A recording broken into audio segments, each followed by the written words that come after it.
So here we are, a little bit of a guide to bringing back some intimacy when you're on a fertility journey, because that can be one of the big problems between couples. You know, you're starting out and you're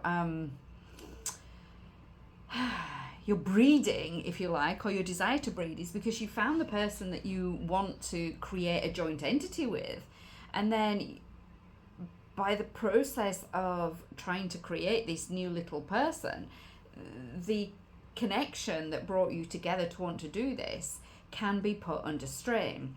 And so intimacy, just by the very nature, can turn into a bit of a chore, okay? And what we don't want is that disconnect. We don't want that disconnect between the two of you. You know, we want you to feel amazing, like you're in this journey together, which you absolutely are, but sometimes it's difficult to feel it. So one of the things that I'll often suggest is that you have one night a week and it's absolutely no baby talk, okay?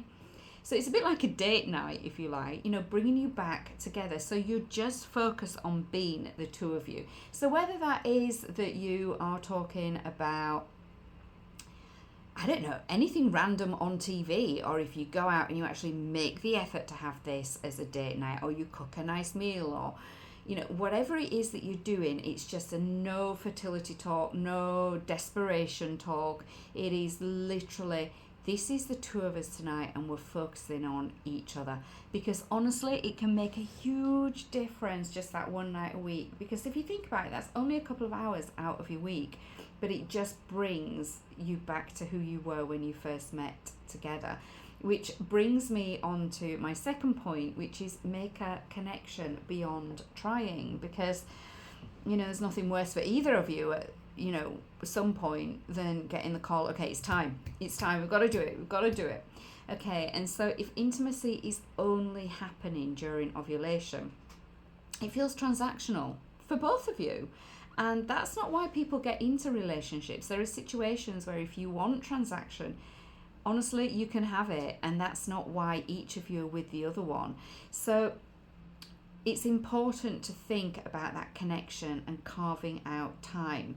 So whether that is for non-sexual affection or things like cuddling, holding hands, I don't know, just flirting with each other in the kitchen while you're cooking dinner, giving each other a massage, going back to that date night that we talked about with zero expectation of anything at the end of it. It is literally just the two of you carving out time for each other and having fun and laughter and that reconnection, that bringing that playfulness back into your relationship, because it was there at one point, otherwise you wouldn't want to share the rest of your life with this individual. And so that brings me back to now the third point, which is bring some playfulness into the bedroom. So okay, there may be a certain time when we have to be doing it, but how about putting a red light on so that when he gets in, he knows it? Or sending him, I don't know, a text message without today's the day, but I don't know, like a cheeky message that he understands that's what you mean. It's like a talk just between the two of you. What we're trying to do is to rediscover the joy of you guys being together. So whether that's trying something new in terms of how this situation creates itself, or just bringing some humor to the experience, just focusing on pleasure and let the rest of it be. Lean into what makes intimacy enjoyable for the both of you. And sometimes that does require us to just sit back and think, okay, well, what is that in this situation? What exactly is that? Because we're all changing as human beings anyway, regardless of what it is that we're dealing with in everyday life, if you want to call it that.